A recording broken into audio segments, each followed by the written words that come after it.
Hello বন্ধুরা, আজকে আমরা দেখব কিভাবে পাসপোর্ট অ্যাপ্লিকেশনের স্ট্যাটাস আমরা অনলাইন চেক করতে পারি। আমি স্টেপ বাই স্টেপ আপনাদের দেখিয়ে দেবো। আপনারা স্কিপ না করে পুরো ভিডিওটি দেখুন যাতে আপনাদের ভবিষ্যতে কোনো অসুবিধা না হয়। প্রথমে আপনারা ক্রোমে এসে সার্চ করবেন পাসপোর্ট সেবা।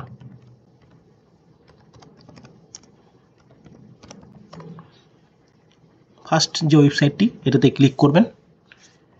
ক্লিক করার পর আপনারা এখানে লগ ইন করবেন। লগ ইন আইডিটি দিয়ে দিন।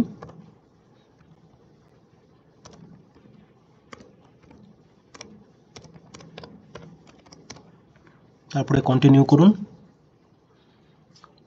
তারপর এখানে পাসওয়ার্ড দিয়ে সাইন ইন করুন। তারপর মাই অ্যাপ্লিকেশন স্ট্যাটাসে আসুন।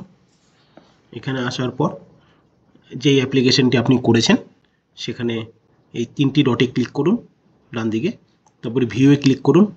ভিউয়ে ক্লিক করার পর নিচের দিকে এই অ্যাপ্লিকেশনের নিচে ট্র্যাক অ্যাপ্লিকেশন স্ট্যাটাস এখানে আপনি ক্লিক করুন। এখানে ক্লিক করাতে আপনাদের স্ট্যাটাস এখানে শো করবে। ফার্স্ট আপনারা যখন পাসপোর্ট সেবা কেন্দ্রে গিয়ে আপনাদের ডকুমেন্টস জমা করে আসবেন, তারপরে প্রথম স্ট্যাটাস আপনারা দেখতে পারবেন police verification has been initiated and a request has been send to police station. আপনাদের নিয়ারেস্ট যে পুলিশ স্টেশন সেখানে একটা রিকোয়েস্ট পাঠিয়ে দেওয়া হবে পুলিশ ভেরিফিকেশন করার জন্য। নেক্সট আপনারা স্ট্যাটাস যেটা দেখতে পারবেন pending for physical police verification at your police station. যখন আপনাদের ফিজিক্যাল ভেরিফিকেশন হয়ে যাবে তারপরে স্ট্যাটাসটা দেখাবে এরকম, police report has been submitted by SP office district and action for passport printing is initiated to be followed by lamination, signing, quality check and dispatch.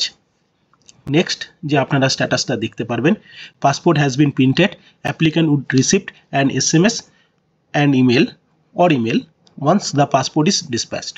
Next স্ট্যাটাসটা হবে আপনার পাসপোর্ট নাম্বার এখানে শো করবে, এটা ডিসপ্যাচ করে দেওয়া হয়েছে এবং স্পিড পোস্টের ট্র্যাকিং নাম্বারটি দিয়ে দেওয়া হবে। এই ট্র্যাকিং নাম্বারটা দিয়ে আপনারা চেক করতে পারবেন। থ্যাংক ইউ বন্ধুরা।